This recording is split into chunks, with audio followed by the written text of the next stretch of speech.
시청자 여러분 안녕하십니까? 목요일 뉴스나우 시작합니다. 민주당 이재명 대선 후보가 경남 하동 화개장터를 찾은 뒤 기자들과 만나 일문일답을 진행했습니다. 이 후보는 앞서 동서화합의 상징인 화개장터에서 경상도와 전라도 청년들과 간담회를 했는데 어떤 이야기가 오갔는지 현장 연결해 직접 들어보겠습니다. 지금은 국민의힘이 진정한 의미의 보수 정당으로서의 본 모습을 전혀 갖지 못하고 있고, 이전에는 보수 정당인 척이라도 했는데 이제는 아예 대놓고 극우 반동 정치 집단화되고 있습니다. 합리적인 보수 인사들로서는 도저히 견디기 어려운 아마 모욕적인 상황이 되는 것 같은데, 우리 민주당으로서는 통합의 차원에서도 또 화합의 차원, 그리고 국력을 모아서 이 위기를 이겨내야 할 그런 정치적 상황을 고려해도 많은 분들이 함께하기를 기대하고 또 그렇게 노력하고 있습니다. 홍준표 전 지사께서 차라리 민주당으로 갔더라면 하는 저 마음을 저는 조금은 이해합니다. 아마 엄청난 자괴심을 갖게 되신 것 같아요. 홍준표 지사께서 오죽하면 탈당과 동시에 정계 은퇴를 했을까. 그러면서도 국민의힘이 점점 더 통상적 의미의 보수 정당으로부터 멀어져 가고 있기 때문에 아마 그런 말씀 하신 게 아닌가 싶습니다. 참 안타깝습니다. 정치라고 하는 게 그야말로 좌우의 날개로 나는 새와 같은 것인데, 지금 오른쪽 날개가 사실 날개를 스스로 부정하고 있죠. 아예 그냥 우리는 보수 정당도 아니야 라고 아예 선포를 하는 것 같습니다. 그런 안타까운 상황인데, 저는 정치는 보수와 진보가 이렇게 균형을 갖고 서로 토론하고 존중하고 또 필요할 때 협력하면서 함께 가야 된다고 생각합니다. 그런 측면에서 국민의힘 당은 지금은 보수 정당으로서의 외양조차도 이제 완전히 포기하고 버린 것 같아서 참으로 안타깝습니다. 먼저 네, 연합뉴스 TV 윤소리입니다. 오늘 그 경남 유권자 만나시는데 네. 어제 부산에서 정책 공약 발표하신 것처럼 보시고 그렇게 공약 추진 성과를 좀 공개하신 부분이 있는지, 주안점은 어디에 두고 계신지 궁금합니다. 우리 대한민국의 가장 큰 문제는 수도권 집중이죠. 일극 체제. 국토 균형 발전은 국가의 이제 피할 수 없는 국가 전략이 됐습니다. 그런데 과연 그러면 어느 지역을 또 어떤 방향으로 균형 발전시킬 것이냐는 또 다양한 특성들이 있죠. 쉽지가 않습니다. 그래서 지금 당장 가능한 것으로는 부울경 메가시티를 중심으로 해양 도시, 해양 국가 거점화 이런 것들이 필요하고요. 그거는 말씀드린 것처럼 북극 항로 시대가 열릴 때로 우리가 대비해야 됩니다. 그런 방향으로 좀 발전했으면 좋겠다는 말씀을 어제 드렸습니다. 이 서남 해안은 사실 이제 재생에너지의 보고입니다. 앞으로 화석연료 수입 대체도 해야 되고, 재생에너지 중심 사회로 지구 온난화 때문에 전면적으로 전환이 되고 있는 상황에서 우리는 재생에너지 대책이 거의 전무하다시피 합니다. 그리고 앞으로는 에너지 가격이 매우 비싸질 수밖에 없는 상황이어서 자체 에너지원을 발굴해야 되고, 그건 결국은 서남해안 중심으로, 호남 중심으로 재생에너지 관련 산업을 대대적으로 육성할 필요가 있다는 생각이 듭니다. 그와 관련된 말씀들을 좀 드리게 되지 않을까 싶습니다. 조금 더 하라고 하세요. 네, 좀 더 할까요? 여기 비도 오는데. 네. 머니투데이 이수지입니다. 오늘 컨셉 키워드가 통합이라서도 아까 첫 번째 질문에 연장선에서 여쭤보면 그 김상욱 전 국회의원 네. 의원이 오늘 후보님 지지 선언을 하셨는데요. 이런 것처럼 좀 합리적 보수 인사들과의 정치권에서 통합이 가능할 수 있다고 보시는지, 그러려면 보수 진영에서 어떤 변화가 가장 중요하다고 보시는지. 대한민국 정치는 좀 언젠가는 재편돼야 되는 게 맞습니다. 자주 말씀드렸던 것처럼 마치 국민의힘이 보수 정당, 또 민주당이 진보 정당인 것처럼 이렇게 평가되어 왔는데 사실은 아니죠. 민주당은 중도 정당이 맞습니다. 중도 정당이 맞고, 명확한 것은 국민의힘은 보수 정당을 참칭했죠. 전혀 보수 정당이 아닙니다. 수구 기득권 세력의 연합체. 이게 이제 보수의 모양을 띠고 또 보수라고 주장을 했던 거죠. 근데 지금은 보수라는 주장조차도 아예 버리는 것 같습니다. 결국은 다시 또 세상이 보수적 색채의 정치 집단, 또 진보적 색채의 정치 집단으로 재편될 수밖에 없을 텐데, 그 상황을 우리는 좀 대비를 해야 되지 않을까, 준비해야 되지 않을까 생각합니다. 글쎄요, 국민의힘 안에 합리적 보수 세력들이 과연 저 형식적 보수조차도 포기해버린, 그러면 내란을 옹호하고 헌정질서 파괴에 동조하는 저 정치 세력, 저 집단 내에서 과연 계속 견뎌낼 수 있을까? 둘 중에 하나겠죠. 국민의힘이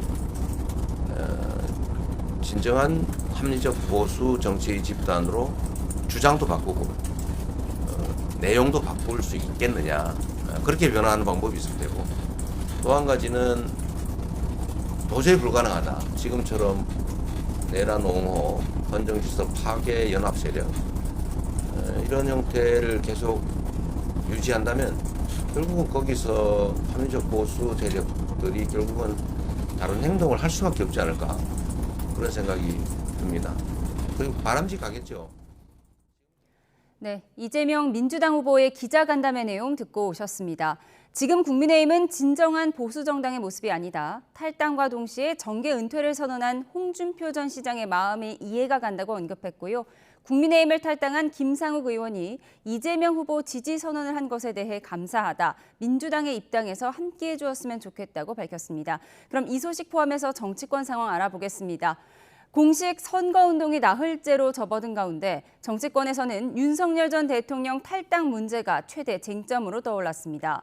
민주당은 국민의힘 김문수 후보를 겨냥해 내란 세력의 민낯이 여전하다고 지적했고, 김문수 후보는 이재명 후보가 역사상 유례없는 독재자라고 맞받았습니다. 취재기자 연결하겠습니다. 정인용 기자. 네, 국회입니다. 네, 오늘 아침 양당 선대위 공방전부터 전해주시죠. 네, 민주당 선대위는 윤석열 전 대통령에게 마음에도 없는 탈당, 출당 이야기로 관심을 유도하려 하지 말고 내란 사과나 하라고 쏘아붙였습니다. 윤 전 대통령이 자신의 거취를 김문수 후보에게 일임했다고 알려진 가운데 이 같은 일련의 행위들이 비겁하고 구차한 태도라는 겁니다. 김 후보를 향해선 윤 전 대통령 덕분에 장관과 대통령 후보까지 됐다며 김 후보가 윤 전 대통령을 끌어내릴 리 만무하다고 지적했습니다. 또 국민의힘 선대위에 윤 전 대통령 법률 대리인인 석동현 변호사가 합류한 걸 놓고도 아무리 위장해도 내란 세력의 민낯이 숨겨지지 않는다고 비판했습니다. 그러면서 극우 세력과 절연하지 않으면 김 후보와 국민의힘은 내란의 망령에서 절대 벗어나지 못할 거라고 꼬집었습니다. 반면 국민의힘 선대위는 어제 법사위에서 대법이 유죄 취지 선고를 내린 이재명 후보의 선거법에서 행위를 삭제하는 개정안을 처리한 데에 집중 공세를 퍼부었습니다. 김문수 후보는 자신의 재판을 다룬 사람을 탄핵하려고 하고 위반한 법도 바꾸려 한다며 역사상 이런 독재자가 있었느냐고 맹비난했습니다. 삼권 분립은 헌법의 기본 정신인데 입법으로 권력자 범죄를 삭제하고 사법부를 겁박하는 건 자유민주주의를 파괴하는 범죄라고 규정했습니다. 이정현 공동선대위원장은 자성의 목소리도 내놨는데 보수 재건을 위해 윤 전 대통령 탈당과 당의 대국민 사과를 제안했습니다. 김문수 후보도 국가적 대혼란이 오기 전에 계엄권을 발동하는 건 적절하지 못했다며 진심으로 정중하게 사과의 말씀을 드린다고 재차 고개를 숙였습니다. 다만 헌법재판소의 윤 전 대통령 파면 결정을 두곤 8대0 만장일치는 공산국가에서나 있는 일이라며 매우 위험하다고 밝혀 논란도 예상됩니다. 네, 대선 주자들의 유세 행보 살펴보겠습니다. 이재명 후보는 오늘 영남에서 호남으로 넘어간다고요. 네, 민주당 이재명 후보는 험지인 TK와 PK를 훑은 데 이어 오늘은 전통 지지 기반인 전남으로 향합니다. 동서를 아우르는 대장정에 나서고 있는 건데 영호남 화합의 상징인 경남 하동 화개장터에서 유튜브 방송으로 일정을 시작했습니다. 광주에 거주하는 30대 남성과 대구의 20대 여성이 방송에 함께했는데 지역 경제의 어려움과 청년 일자리, 주거 등 현실적 문제를 둘러싼 고민을 청취했습니다. 이 후보는 이어서 철광과 물류 산업의 거점인 전남 광양에서 본격적으로 지역 주민들을 만나 지역 성장을 위한 포부를 밝힙니다. 오후부턴 전남 여수 이순신 광장에서 집중 유세전을 펼치고 전남 순천 연향동 패션의 거리도 방문합니다. 김대중 전 대통령 고향인 목포에서 오늘 일정을 마무리하며 지지층 결집에 주력하겠다는 계획입니다. 이 후보는 또 스승의 날을 맞아 교육 정책 비전을 내놓을 예정입니다. 네, 사흘 동안 TK와 PK 지역을 다졌던 국민의힘 김문수 후보, 오늘은 수도권 민심 공략에 나섰는데 일정 정리해 주시죠. 네, 국민의힘 김문수 후보는 우선 AI 시대 기업 대응 전략이란 주제로 중소기업인 협의회 조찬 강연에 참석하는 것으로 하루 일정의 문을 열었습니다. 중소기업인들에게 대한민국 기적을 이룩한 주역이라며 중대재해처벌법이 소규모 중소기업에 적용되지 않도록 고치겠다고 밝혔습니다. 이어서 출근길 인파로 붐비는 서울 지하철 신도림역에서 시민들과 만났습니다. 김 후보는 스승의 날을 맞아 중앙당사에서 대한민국 교원조합을 만나 정책 제안서를 전달받았습니다. 국민의힘 선대위는 교육 공약도 발표했는데 만 3세에서 5세에 대한 단계적인 무상 교육과 보육을 추진하겠다고 약속했습니다. 또 초등학교 저학년은 방학 중엔 늘봄학교 운영 시간을 연장하는 내용 등을 담은 내용도 발표를 했습니다. 선생님들이 교육에만 전념할 수 있도록 학부모, 교육청과의 소통 방안을 개선하겠다는 내용도 공약에 담겼습니다. 네, 개혁신당 이준석 후보의 유세 행보도 알아보겠습니다. 이 후보는 모든 일정을 스승의 날에 초점을 맞췄다고요? 네, 그렇습니다. 이준석 후보는 오늘 스승의 날을 맞아 예비 교사, 현직 교사들과 접촉면을 넓히고 있습니다. 이른바 학식 먹자 투어를 이어가고 있는 이 후보는 어제 부산대에 이어 오늘은 서울 교대를 찾았습니다. 또 교권 침해 논란이 일었던 서희초 교사 사망 사건의 비극을 막겠다며 대한초등교사협회와 간담회를 진행합니다. 저녁에는 자신의 모교인 서울과학고가 있는 해화역 인근을 찾아 민심 잡기에 나섭니다. 앞서 이 후보는 이른 아침부터 라디오 인터뷰로 유세 일정에 돌입했는데요. 개혁신당은 세대 지지를 기반으로 정책의 일관성을 보여줄 수 있다며 지역을 기반으로 하는 거대 양당과 차별점이 있다고 거듭 지지를 호소했습니다. 지금까지 국회에서 YTN 정인용입니다. 국가대표 축구팀 주장 손흥민 선수의 아이를 임신했다며 수억 원을 뜯어내려 한 혐의로 20대 여성과 40대 남성이 경찰에 붙잡혔습니다. 경찰은 2명 모두 체포해 실제 손 선수를 상대로 범행을 저질렀는지 등을 집중 조사하고 있습니다. 한동호 기자의 보도입니다. 최근 발부상에서 회복해 EPL 복귀전을 치른 손흥민 선수가 지속적인 협박 피해를 당했다며 경찰에 고소장을 제출했습니다. 손 선수 측은 지난 7일 20대 여성 A씨를 공갈 혐의로 서울 강남경찰서에 고소했습니다. 손 선수 측은 A씨가 지난해 6월 손 씨의 아이를 가졌다는 허위 사실을 유포하겠다며 금품을 뜯어내려 했다고 주장했습니다. A씨 지인인 40대 남성도 올해 3월 손 씨 측에 접근해 금품을 받아내려 한 공갈 미수 혐의로 고소당했습니다. 고소장을 접수한 경찰은 법원에서 체포영장을 발부받은 뒤 두 사람을 붙잡아 조사하고 있습니다. 주장의 진위 여부는 물론 실제로 오간 금품이 있는지 등을 따져볼 것으로 보입니다. 손 씨 측은 불미스러운 일로 심려를 끼쳐드려 죄송하다면서도 강경 대응 입장을 밝혔습니다. 허위 사실로 손 씨를 협박해온 일당이 선처 없이 처벌될 수 있도록 할 것이라며 손 씨는 명백한 피해자라고 강조했습니다. YTN 한동우입니다. 중고등학교 사학재단인 강원학원에서 벌어진 이사장의 갑질과 각종 비위 행위, 앞서 여러 차례 보도해드렸는데요. 교직원뿐 아니라 미성년자인 운동부 학생들을 이 각종 학교 공사에 동원했는데 정작 감사에서는 제대로 드러나지 않았습니다. 홍성욱 기자가 취재했습니다. 지난 2017년 이뤄진 학교 운동장 공사. 야구부가 새로 생기면서 학교 운동장을 야구 경기장으로 변경하는 작업이 이루어졌습니다. 그런데 삽을 들고 공사에 투입된 건 다름 아닌 레슬링부 학생들이었습니다. 야구장 할 때 저희가 그쪽에 컨테이너 박스가 있는데 거기에 시멘트 수평 맞추려고 시멘트 작업하고 땅 파는 거 기본이고 뭐 잔디 뽑고 뭐 이런 거는 기본적으로 다 한 것 같아요. 이듬해 4월 학교 배수로 공사 역시 작업에 투입된 건 같은 운동부 학생들. 2022년 학내 몽골 텐트 재설치 작업도 마찬가지였습니다. 수업 시간은 물론 운동 연습 시간에도 공사장에 가야 했는데 학생들은 당시 상황을 이렇게 기억합니다.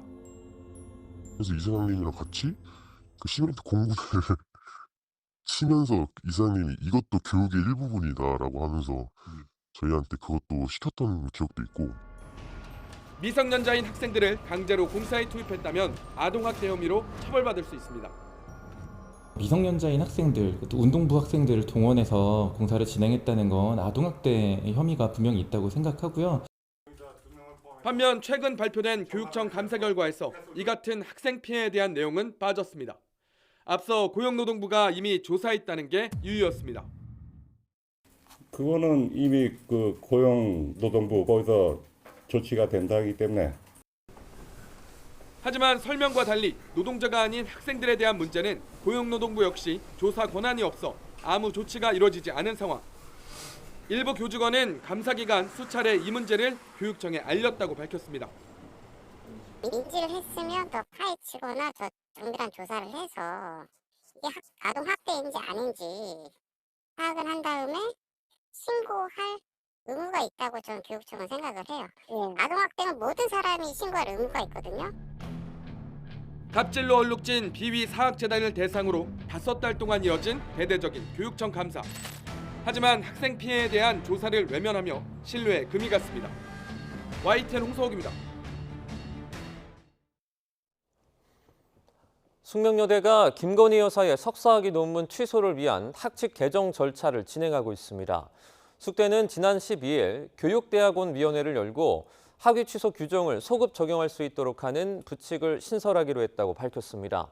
숙대 학칙상 학위 취소 규정은 2015년 6월부터 시행돼 그 이전에 취득한 학위에 대해서는 적용할 수 없었습니다. 해당 개정안은 의견 수렴을 거친 뒤 규정위원회, 교무위원회, 대학평위원회를 거쳐서 최종 확정됩니다. 동덕여대가 지난해 남녀공학 전환 논의에 반발해 점거 농성을 벌인 학생들에 대한 형사 고소를 모두 취소했습니다. 이와 관련해 동덕여대 김명애 총장은 오늘 학내 구성원을 상대로 공식 입장을 밝힐 계획입니다. 동덕여대 총학생회 비상대책위도 학교 측이 어제 형사고소 취하서와 처벌 불원서를 경찰에 제출했다고 알렸습니다. 비대위는 학교의 고소 취하와 별개로 진행이 되는 경찰 조사에서도 끝까지 최선을 다해 학우를 보호하겠다고 설명했습니다. 제주 아시아태평양 경제협력체 통상장관회의가 오늘부터 이틀 동안 열립니다. 경주 에이펙 정상회의를 앞두고 열리는 이번 회의에선 보호무역주의 확산 속에 원활한 무역을 위한 공조 방안이 논의될 예정입니다. 학교에선 정인교 산업통상자원부 통상교섭 본부장이 대표로 나서고 미국 측에서 제이미슨 그리어 무역대표부 대표가 중국 측에서 리청강 상무부 국제무역 담판 대표 겸 부부장이 참석할 예정입니다. 미국과 중국이 전격 합의한 115%포인트 관세 인하 조치가 약속대로 시행됐습니다. 그동안 막혔던 양국 간의 무역이 재개됐지만 여전히 곳곳에 불씨가 남아 있습니다. 베이징에서 강종규 특파원입니다. 세계의 마트로 불리는 중국 저장성 EU 시장이 다시 바빠졌습니다. 지난 12일 미중 양국이 관세를 115%포인트씩 낮추기로 전격 합의하면서 끊겼던 주문이 쇄도하는 겁니다. 昨天是收到这个关税降的这个消息之后啊，他立马第一时间给我打电话啊，他说最晚今天晚上就可以把订单安排给我们这边生产了啊，预计大概有2万条左右。 물류 창고를 가득 채웠던 미국행 수출품에도 다시 송장이 붙었습니다. 갑자기 몰린 해운 물량에 운임도 올랐습니다. 那目前价格的话，基本涨幅一个大概在$500左右，因为在这个较紧绷行情里边，一定会出现这个供不应求。 중국 시각 14일 낮 12시 1분부터 미국산 수입품에 대한 관세가 125%에서 10%로 조정됐습니다. 다만 이 가운데 관세 24%인 90일 유예라는 조건을 달고 협상을 이어갑니다.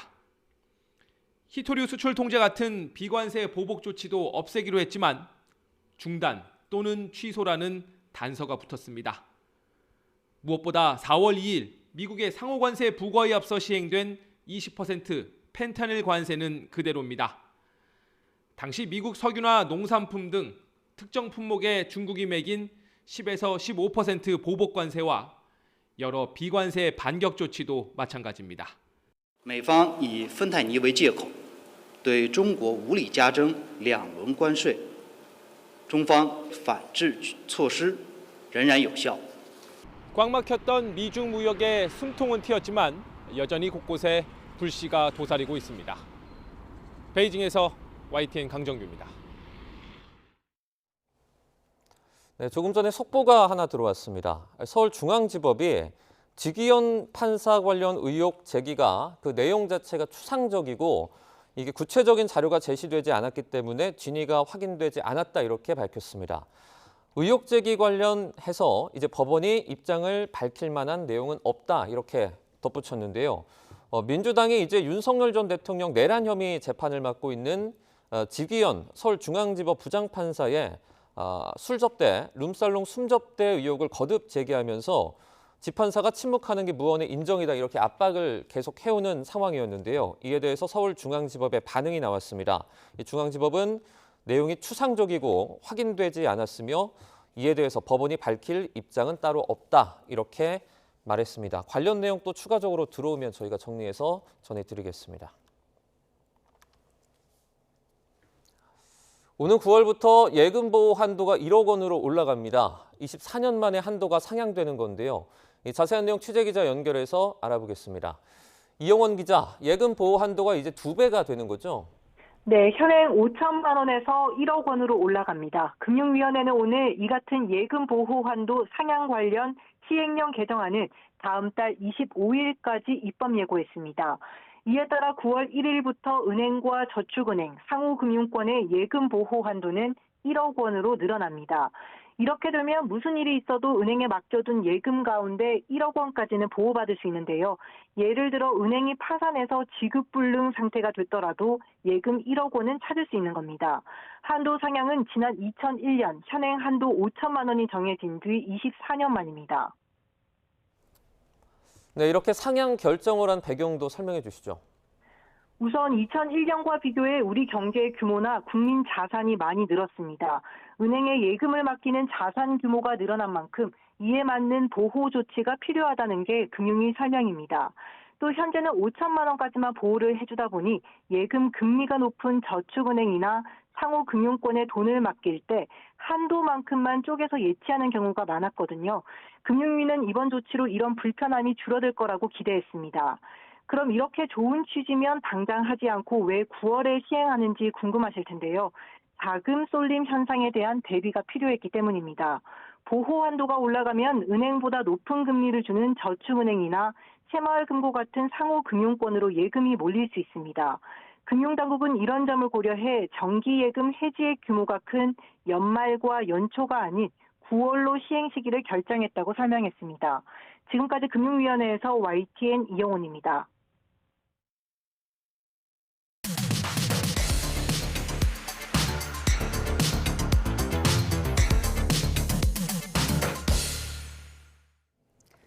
각이 살아있는 정치평론 시사정각 시작합니다. 오늘도 각이서는 두 분과 함께합니다. 이승훈 민주당 전략기획위 부위원장, 송영훈 전 국민의힘 대변인과 함께합니다. 어서 오세요. 안녕하세요.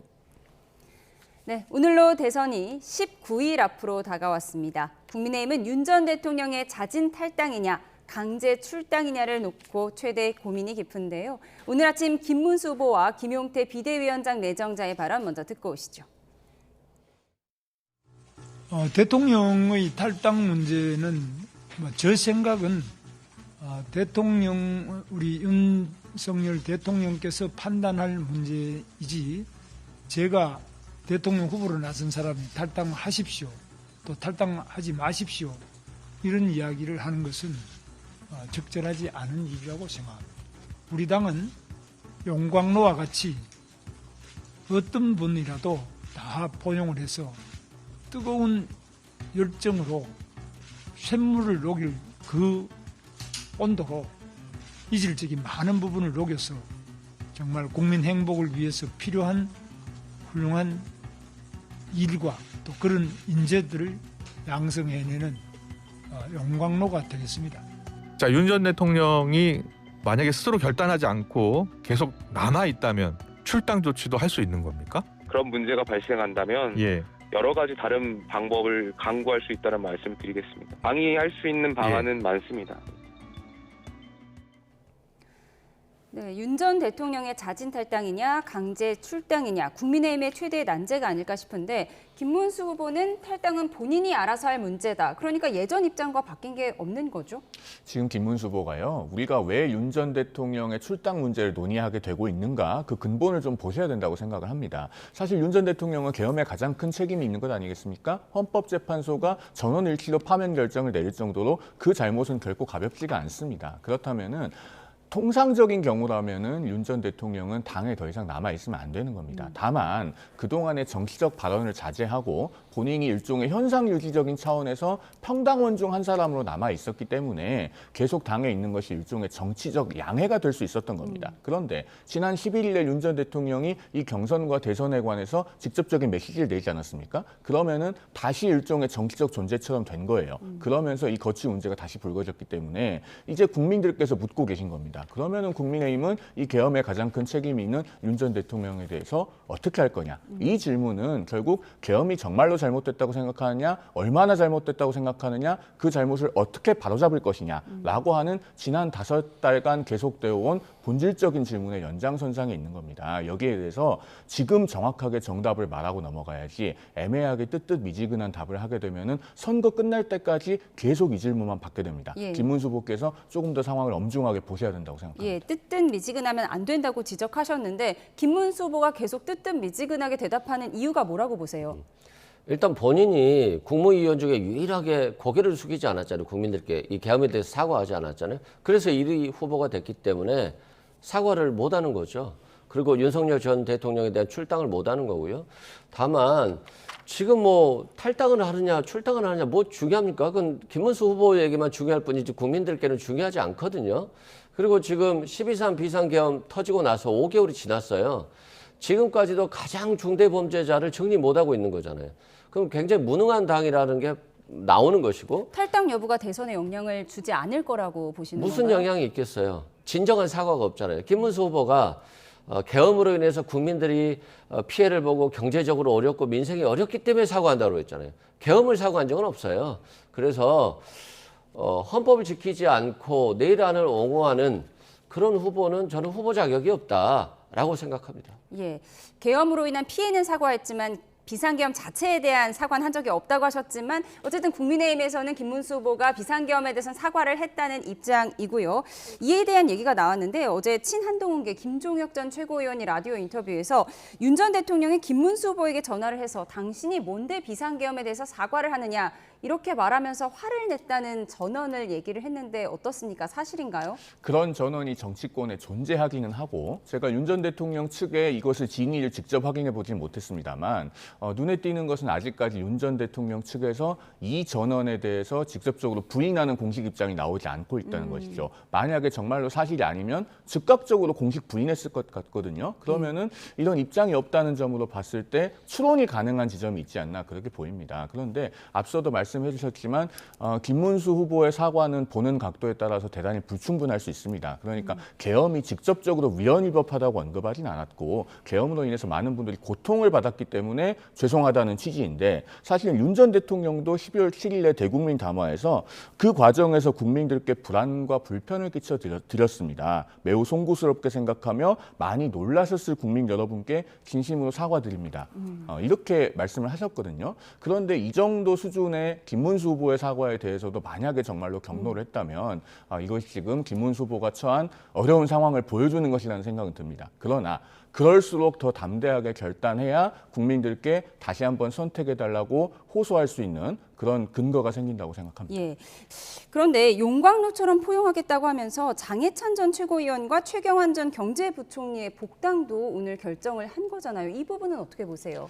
그 장해찬 전 최고위원의 복당에 관해서는요. 그 복당이 과연 지금 시점에서 대선에 도움이 되는가 그리고 정말로 실효성이 있는가 이런 부분을 우리가 좀 생각해 봐야 될 것 같습니다. 이 장해찬 전 최고위원은 물론 그동안의 국민의힘의 스피커로서 당에 과거 기여했던 바도 있습니다. 그러나 작년 총선 과정에서 무소속 출마를 감행했고 하마터면 그 지역구에서 민주당 후보가 당선될 뻔하지 않았습니까? 중대한 해당 행위죠. 그렇기 때문에 지금 복당하는 것이 정말로 대선에 필요한가? 또 실효성이 있는가를 따져봐야 된다는 겁니다. 그런데 장해찬 전 최고위원이 지난 2월에 법원에서 선거법 위반으로 150만 원 벌금형을 받았죠. 물론 항소했습니다만은 그 판결의 내용을 보면은 그 마스트리트 국립음악대학 중퇴라고 했는데 사실은 마스트리트 국립음악대학이 아니고 주일드 응용과학대학 음악학부를 중퇴했다라는 거 아닙니까? 그 두 학교는 언뜻 들어보기에도 전혀 다른 데잖아요. 그러면은 자 이런 유죄 판결을 받은 사람이 복당을 했을 때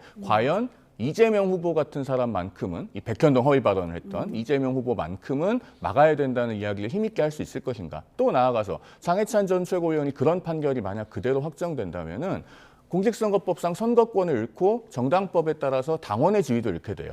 5년간 피선거권이 제한되고 나중에 또 복당해야 될 수 있습니다. 그러면 이런 조치가 지금 정말 필요한 것인가 심각하게 고민해볼 문제라고 생각합니다. 예, 그런데 이제 오늘 공식 취임하게 되는 김용태 비대위원장 내정자가 국민이 놀랄 만한 정도의 변화를 보여주겠다고 했거든요. 그렇다면 김용태 위원장 내정자가 먼저 치고 나가고 김문수 후보가 뒤따라오는 뭔가 투트랙 전략을 구상하고 있다 이런 얘기도 나오는데요. 어떻게 보세요? 그게 이제 얼핏 생각해 보면 윤석열 전 대통령에 대해서 출당을 요구하거나 이런 것들은 김용태 비대위원장이 하고 김문수 후보는 적당히 넘어가는 이런 투트랙 전략이라고 해석할 수는 있을 것 같아요. 그럼에도 불구하고 윤석열 전 대통령은 아마 경로했을 것 같아요. 나를 감히 탈당을 시켜? 과거에도 한동훈 전 대표도 비상대책위원장도 국민 눈높이에 맞춰서 김건희 여사에 대해서 수사를 해야 된다. 이원석 전 검찰총장도 국민 눈높이를 얘기했다가 거의 윤석열 전 대통령과 각을 세우고 그거 물러났잖아요. 그만큼 아마 윤석열 대통령의 탈당 문제는 쉽게 해결이 되지 않을 것 같다. 근데 김용태 비대위원장이 지금 골든 크로스를 얘기하면서 뭔가 새로운 게 있을 것 같다. 이건 아마도 갑작스럽게 이준석 후보와 단일화를 이룰 것 같다는 이런 컨벤션이 있을 것 같다는 그런 전략들을 조금 보여준 것 같아요. 그래서 그런 얘기들은 많이 대화가 나눠지는 것 같고 결국 그 전제는 김문수 후보가 계엄에 대해서 사과하고 윤석열 전 대통령에 대한 탈당이 전제돼야 되는 거거든요.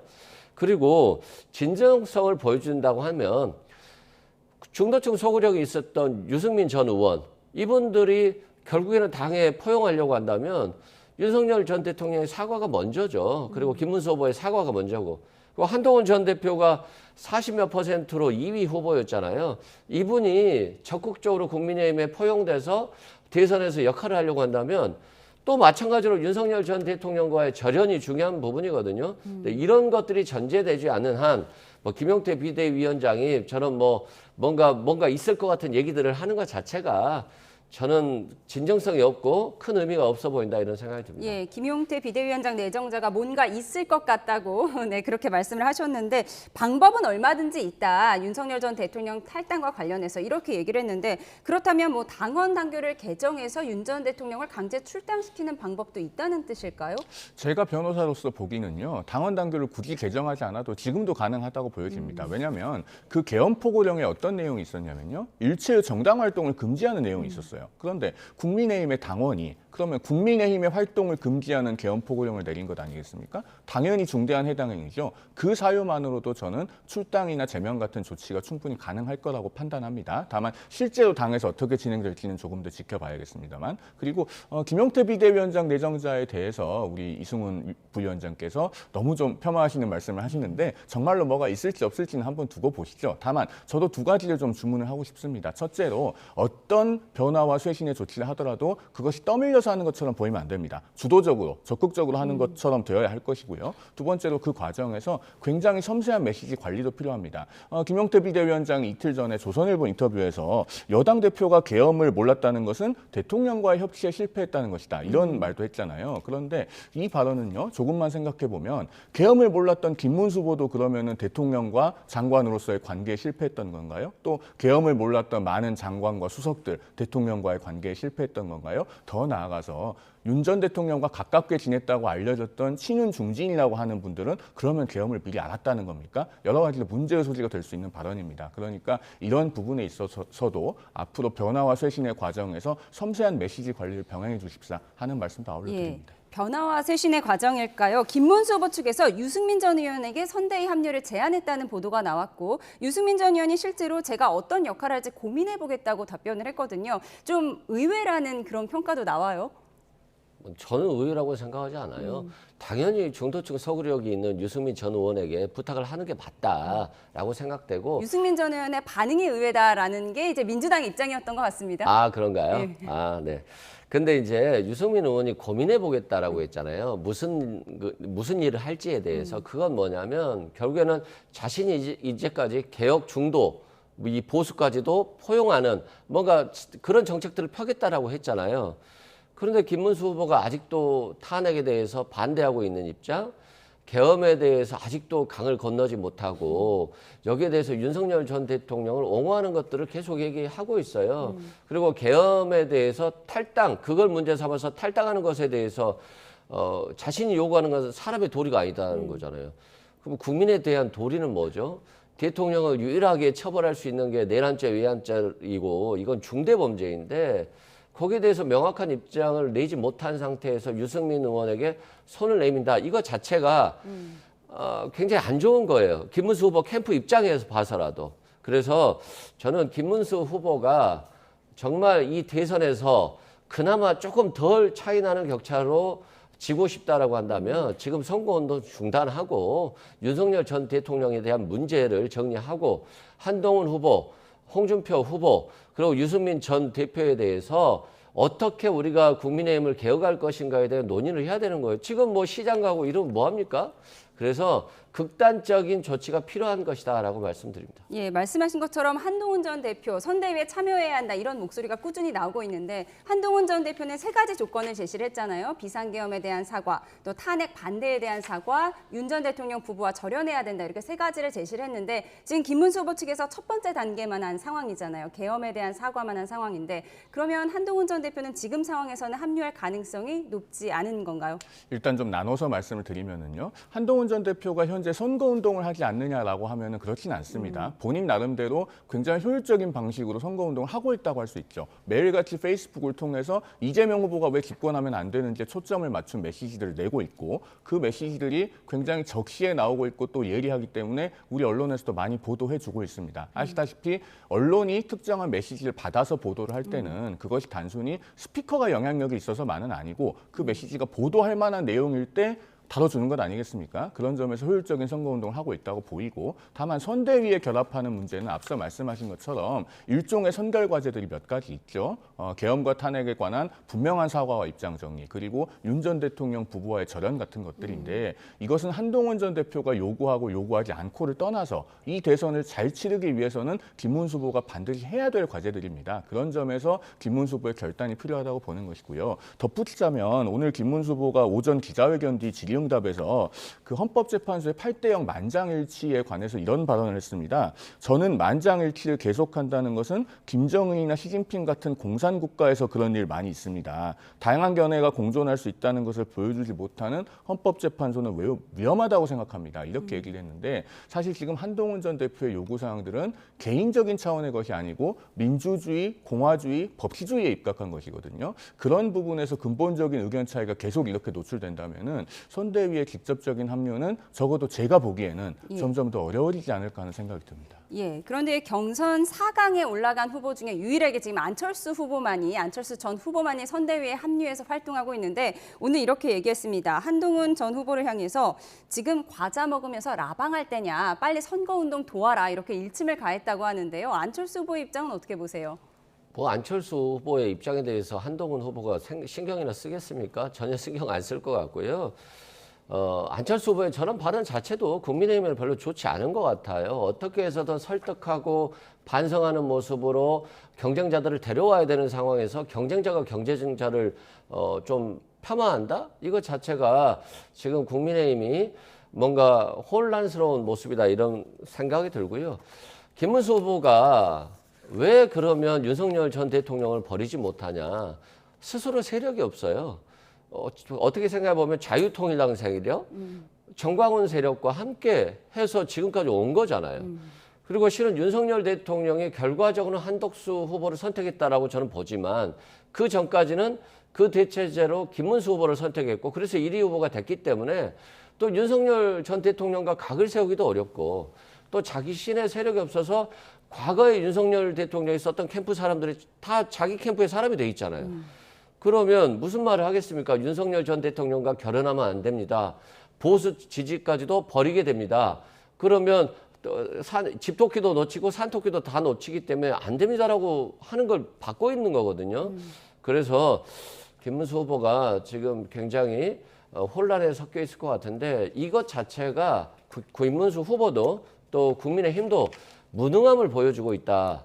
지금 전쟁이 며칠 안 남았는데 굉장히 무능해 보여, 무질서해 보이고, 결국에는 이번에 대선에서 심판받을 수밖에 없는 그런 상황으로 가고 있다라고 생각됩니다. 예, 잠시만요. 저희가 이준석 개혁신당 대통령 후보에 대한 국민의힘 당원권 정지 징계 취소 의결에 대해서 앞서 말씀을 드렸는데요. 좀 더 자세히 정리를 해드리면, 당 중앙윤리위는 이미 2023년에 징계 취소를 의결을 했고요.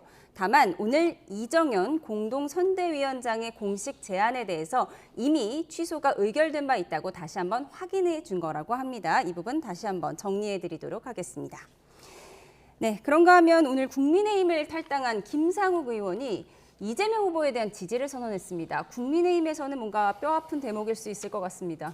대단히 실망스러운 선택이고 적절하다고 말하기 어려울 것 같습니다. 김상욱 의원이 나름대로는 뭐 보수의 가치 이런 거를 언급하고 있는데, 사실 보수라는 게 뭡니까? 자유민주주의, 법치주의, 공화주의, 이런 것이 보수 가치의 핵심이고, 결국에는 그것은 헌법에 뿌리를 두고 있는 겁니다. 그런데 이재명 후보가 지금까지 해온 정치 행위들이 과연 보수의 태도와 연관관계가 있는 것입니까? 저는 조금 더 연결되는 지점을 찾을 수 없다고 보거든요. 31번의 줄타내기라든가, 또 지금도 이재명 후보를 위시한 민주당 세력이 대법원장까지 포함해서 사법부를 공개적으로 겁박하고 있는 이 일련의 과정들, 그리고 오로지 이재명 후보 한 사람을 위해서 법을 뜯어고치고 헌법 해석도 독자적으로 하고 이렇게 하는 과정들을 봤을 때 과연 그런 것들을 어떻게 보수주의자라고 하는 사람이 지지할 수 있겠는가? 아마 김상욱 의원의 선택에 대해서 많은 분들께서 고개를 갸웃거리실 거라고 생각합니다. 예. 그런가 하면 주요 후보들 어제는 PK 지역을 찾아서 집중 유세에 나섰는데요. 그 모습 영상으로 보고 오시죠. 네, 준비되면 보여드리도록 하겠습니다.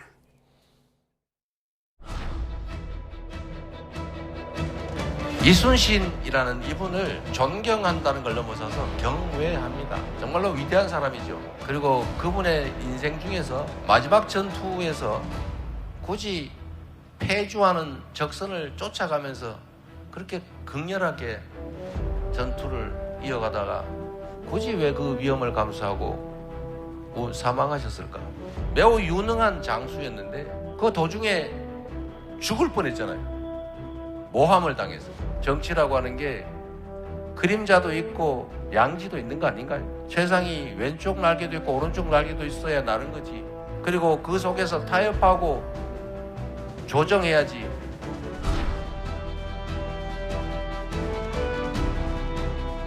이 마패로 이재명을 잡아 세상을 바로잡아달라는 진주 시민과 국민들의 염원이 되겠습니다. 저희가 우선 큰 절로 앞으로 더 잘하겠습니다. 다짐을 드리면서 시민 여러분들께 큰 절을 올리겠습니다. 앞으로 더 잘하겠습니다.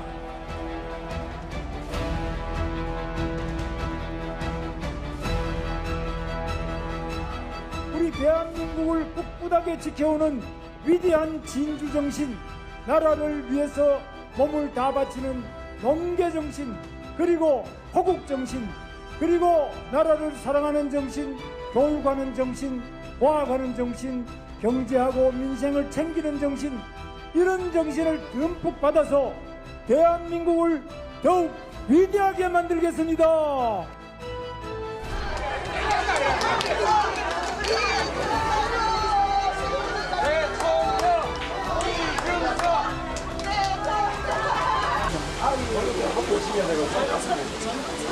젊은 선배들, 정치인들 너무 그렇게 몰아세우지 마시고 또 젊지만 아니 오랫동안 할 거잖아요. 만약에 단일화를 한다 하더라도 그것이 큰 것이 강압적으로 작은 것을 억누르는 형태라고 한다면 국민에게 어떤 감동도 주지 못할 것이다. 무슨 여론조사를 하느니 뭐 어떻게 해서 큰 것이 작은 것에 대해서 강압적으로 나가고 이런 움직임이야말로 전형적인 젊은 세대가 가장 극혐하는 그런 찍어 누르기가 아닐까 그런 생각합니다.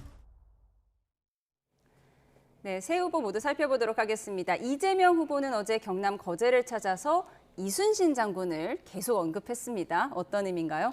힘든 시기에 나라를 구한 분이잖아요. 그리고 지금까지도 이순신 장군은 전 국민이 좋아하는 분 아니겠습니까? 그리고 그 당시에 얼마나 악마되고 모함에 의해서 목숨을 잃을 뻔도 했잖아요. 그럼에도 불구하고 남은 12척 가지고 일본을 패하게 만들고 그리고 나라를 구한 사람이기 때문에 결국 이재명 후보도 윤석열 정부 들어서 악마화가 많이 됐었습니다만 결과적으로는 이걸 이겨내고 지금 유력한 대선 후보가 됐고 그리고 이번에 대통령이 된다라고 한다면 다시 지금 망가진 나라를 구해보겠다 이런 메시지를 강조한 것 같고요. 김문수 후보 같은 경우는 마패를 가지고 이재명 후보를 잡겠다는데 마패가 언제적 얘기인지는 저는 잘 모르겠고요. 그리고 이재명 후보를 잡을 만한 명분이 있어야 되는 거잖아요. 실력도 없고 명분도 없기 때문에 좀 국민들을 이해하기 어려운 얘기를 하고 있다 말씀드리고요. 저는 지금 김문수 후보가 큰절을 하는데 왜 저분이 자꾸 큰절을 하고 돌아다니는지 모르겠어요. 아니 뭐 본인이 잘못한 것을 반성한다는 의미로 큰절을 하는 건지 국민의힘이 나라를 망쳐서 잘못했다고 큰절을 하는 건지 윤석열 전 대통령이 내란한 것에 대해서 잘못했다고 큰절을 하는 건지 모르겠어요. 동네마다 큰절하고 다녀요. 그래서 최소한 후보가 저런 큰절을 하면 이유는 좀 국민들께 말씀을 하고 좀 큰절을 했으면 좋겠다 이런 생각이 듭니다.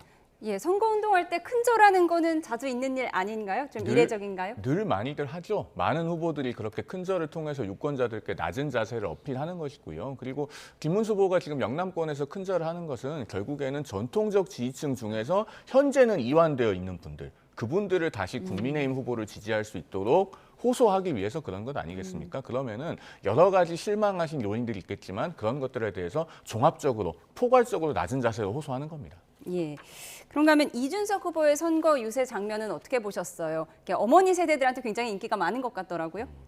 일단 이준석 후보는 자신의 장점을 잘 아는 사람이에요. 그렇기 때문에 학식을 통해서 대학생들을 많이 만나고 다니잖아요.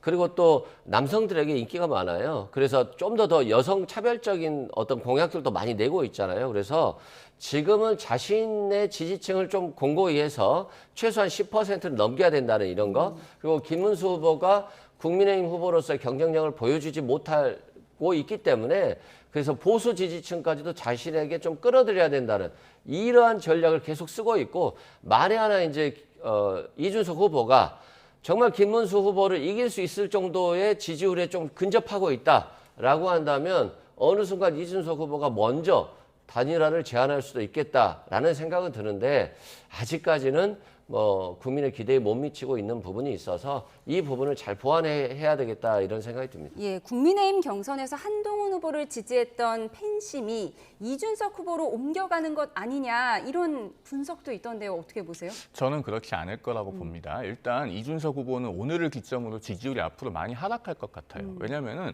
앞서 저희가 본 이준석 후보의 영상을 보면 만약 단일화를 한다고 하더라도 라고 하면서 단일화의 가능성을 벌써부터 배제하지 않고 있지 않습니까? 그런데 이준석 후보를 지지하는 분들은 이준석 후보가 끝까지 완주해서 그래도 뭔가 독자적인 개혁의 목소리를 내주기를 기대하고 지지하는 것일 거예요. 그런데 선거운동 시작한 지 지금 4일째 만에 벌써 이렇게 단일화를 생각하고 들어갈 생각부터 하고 있는 것이면은 그 지지가 공고하게 유지되겠습니까? 그리고 본인도 여러 가지로 지금 힘든 상황을 인지하고 있어서 단일화의 가능성을 내심 배제하지 않고 있는 것이 은연중에 드러났다고 보여집니다. 그러면 이런 상황에서 한동훈 전 후보를 응원했던 지지층이 이준석 후보에게 그대로 옮겨간다? 그것도 있기 어려운 일이라는 생각이 들죠. 예, 힘든 상황이라고 하면 지지율도 있겠지만 또 선거 보전금 관련한 것도 있잖아요. 어떻게 예상하세요?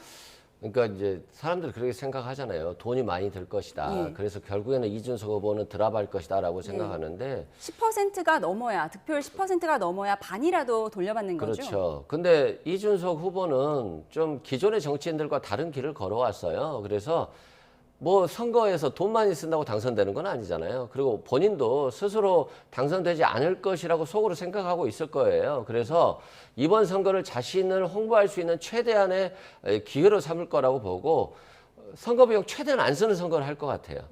그래서 꼭 선거 비용 때문에 그만두겠다 이런 생각은 하지 않을 것 같고, 다만 만약에 이번 선거에 뭐 당연히 패배할 거라고 스스로 생각하겠지만 차기에 개혁신당이 어떻게 생존하느냐, 지방선거에서 어떻게 생존하느냐, 국민의힘과 연대를 통해서 후보를 낼 수도 있고 국민의힘과 통합을 통해서 후보를 낼 수 있는데 그 과정에 있어서 어떤 것이 국민의힘의 개혁신당이 가장 좋은 것인가를 판단할 거예요.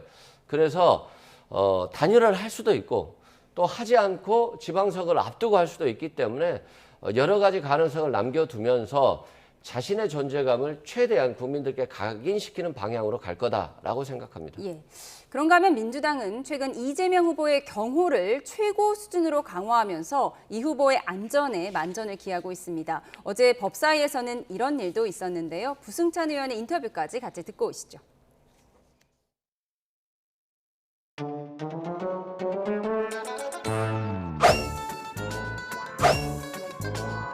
요즘 이재명 후보가 방탄복을 입고 다녀서 저도 비슷한 옷을 입고 와봤습니다. 아무도 자기를 해치려고 하지 않는데 스스로 피해자 프레임을 만들어가지고 방탄복을 입고 다니고요. 박규택 의원님 잘하셨어요. 좀 근데 귀여우시네. 그 방탄 조끼까지 입고 오신 거 봐서 잘했는데 곽규택 의원님은 급이 아니니까 그 방탄복 그냥 벗으세요. 무겁고 별로 안 좋아요. 예. 덥고.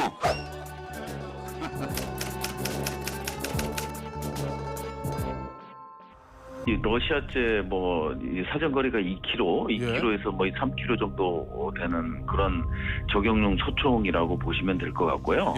오비들 위주의 활동이 계속되고 있다라는 제보는 지금 들어오고 있는 상황이거든요. 실질적으로 우리 민주당 내에 공식 기구인 국방안보특위에서 광화문 집회에서 우리 전문가들 707이라든지 HID 출신들이 곳곳에 이제 감시망을 강화하고 있거든요. 자체 경우인데요. 그래서 이제 광화문에서 남성이 기관총을 소지한 거를 확인해서 경찰에 통보해 준 적도 있습니다. 근데 그게 근데 그게 이제 장난감 기관총이거든요. 그런 부분까지 이제 사실은 경호 전문가들은 이제 공식 라인을 통해서 임무를 수행하고 있고요. 민주당 내에 경찰과 군 출신 전문가들이 자체 경호를 강화하고 있다고 하는데요. 광화문 현장에서 장난감 기관총을 든 사람까지 발견됐다고 하는데 요즘 상황이 어떤 거예요? 그러니까 불안한 게 있어요. 특히 지지자 입장에서 보면 이재명 후보가 대통령이 될 거라고 기대하고 있는데 갑자기 테러가 발생해서 안전에 위협이 발생하는 상황이 발생하면 이게 가장 큰 요인이라고 생각하고 있거든요, 지금은. 그래서 굉장히 조심하고 있다. 그리고 노상원 전 사령관 등이 정말 핵의 망측한 생각들을 많이 했잖아요. 뭐 특전사라든가 HID를 동원해서 이재명 후보나 민주당의 유력 지도자들을 뭐 타격한다, 뭐 이런 것들이 많이 나왔기 때문에 그만큼 불안해하고 있고, 또 그래서인지 또 많은 정보들이 들어오고 있거든요. 그래서 이 정보들을 과거에 부산 테러도 있었기 때문에 쉽게 그냥 넘어가지 못하고 있고, 결국 안전에 최대한 만전을 기하고 있다. 이게 이제 가장 지금 이번 대선의 최고 위험 요인이다라고 생각하고 있습니다. 러시아제 저격용 소총 이야기가 계속 나오는데 이러한 소총을 쓸 수 있는 사람은 정말 고도의 훈련을 받은 극소수라고 하더라고요. 상당히 사리에 맞지 않는 주장이 민주당 측으로부터 계속 나오고 있어서요. 그대로 받아들이기에는 대단히 생경하다라는 생각이 듭니다. 물론 정치인에 대한 테러는 어떤 경우에도 있어서는 안 됩니다. 그런 불행한 일이 있을 것과 같은 단초가 보인다고 하면은 즉각적으로 경찰에 신고하고 철저하게 수사해서 그런 일이 일어나는 것을 미연에 방지해야 되겠죠. 그런데 지금 이재명 후보를 비롯해서 주요 후보들은요, 의호 경호라고 하는 것을 경찰로부터 받고 있습니다. 거의 24시간 경호가 이루어지고, 이 경호의 수준은 대법원장, 헌법재판소장, 국무총리 같은 5부 요인과 동급의 경호가 제공이 돼요. 더더군다나 이재명 후보가 작년 1월에 가덕도에서 피습당했던 일도 있기 때문에 더욱더 경호에 세심하게 신경을 쓰고 있다고 전해집니다. 그런데 그런 엄청난 일이 과연 일어날 수 있겠습니까? 더더군다나 대한민국이 총기 소지가 자유롭게 허용되는 나라도 아니고 러시아제 소총 어떻게 세관을 뚫고 그렇게 쉽게 밀반입을 할 수 있겠습니까? 이거는 우리 세관 공무원들을 모독하는 이야기가 아닌가 싶기도 합니다. 예, 마지막으로 이 부분도 짚어보도록 하겠습니다. 윤 전 대통령의 내란 재판을 맡고 있는 서울중앙지법의 지규현 판사가 술 접대를 받았다. 민주당이 제기한 의혹인데요. 우선 그 모습 보고 오시죠. 1인당 100에서 200만 원 정도의 비용이 나올 룸사롱에서 여러 차례 술을 마셨고 단 한 번도 그 판사가 돈을 낸 적이 없다. 이게 같이 간 사람이 직무 관련자입니다.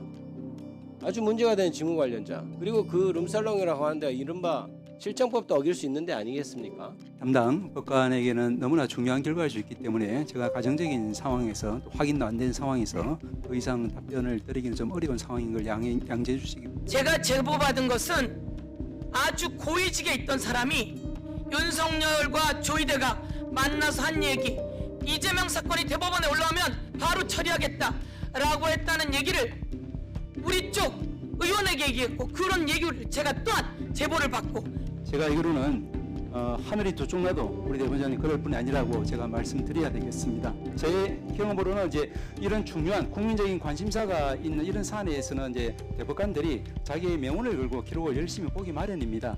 저는 그 부분에 대해서는 뭐 구체적으로 모르기 때문에 뭐 더 이상 구체적으로 말씀을 드릴 수 없겠지만. 네, 윤 전 대통령 내란 사건 재판을 맡고 있는 지규현 판사가 룸사롱 접대를 받았다는 의혹 제보, 민주당의 의혹 제기입니다. 앞서 속보로 전해드렸지만 이에 대해 서울중앙지법은 이런 접대 의혹의 진위가 확인되지 않았고 의혹 제기 자체가 너무나 추상적이다. 구체적 자료가 제시된 바 없다고 해명했다는 점도 다시 한번 말씀드립니다. 그런데 이 제보 내용을 말하면서 사진을 제시를 했는데 이 사진이 그냥 공간 사진이더라고요. 사람은 없어서 이거에 대한 신빙성은 어느 정도로 보고 계세요?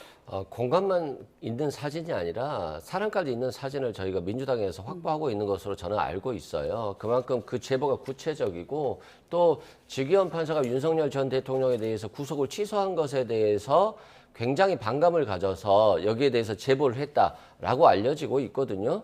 그리고 이 룸살롱을 한두 차례만 간 게 아니라 수차례 갔다라고 돼 있고 한 번 갈 때마다 서너 명이 가면 500-600만 원씩 나오는 고급 술집이라고 합니다.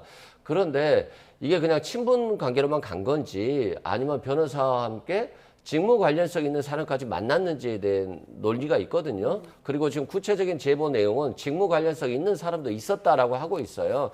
그래서 이 부분에 대해서 민주당이 더 구체적인 자료를 제시하기 전에 법원 내부에서 이런 것들에 대한 정리를 해줘야 됩니다. 그래서 법원 내부에서 좀 감찰을 통해서 신속히 해결을 해야 되고, 또 윤석열 전 대통령 재판 과정에 있어서도 김영현 전 장관 등에 대해서 재판하는데 다 비공개로 하고 있거든요. 그래서 국민의 알 권리가 침해되고 있고, 또 윤석열 전 대통령에 대한 구속 취소를 통해서 굉장히 사법부 신뢰가 추락하고 있기 때문에 사법부가 이 문제는 신속하게 감찰을 통해서 사실관계를 확인해야 된다라고 말씀드립니다. 예, 이런 제보에 대해서는 어떤 제보자의 신뢰도, 또 사진의 신뢰성, 이런 것들이 중요할 텐데 어떻게 보고 계십니까? 종합적으로 봤을 때 노골적인 법관에 대한 좌표찍기라고 보여집니다. 제가 왜 이렇게 말씀드리냐면요. 민주당이 정말로 어떤 구체적인 팩트를 제시한 것이라면 그렇게 말씀을 안 드리겠어요. 그런데 말씀하신 것처럼 사진이라고 하는 것이 일단 공개된 것은 그 공간의 사진에 불과합니다. 정말로 사람이 찍혔으면 어제 그 국회에서 공개를 못할 이유도 없을 거라는 생각이 들고요. 그다음에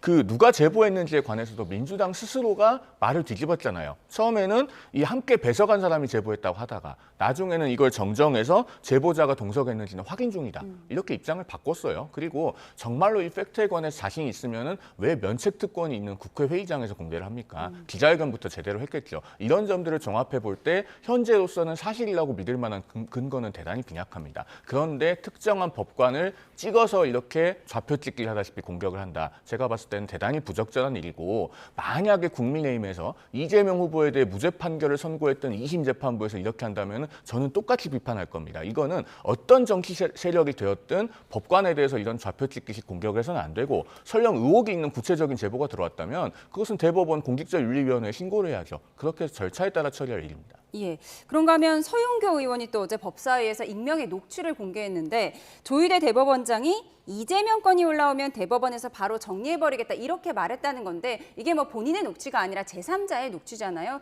이 부분도 우리가 신빙성을 또 따져봐야 할 것 같아요. 맞습니다. 이제 대통령 선거가 끝나면 이 부분에 대해서 사실관계를 확인하고 좀 수사까지도 진행될 수 있다 이런 생각이 들어요.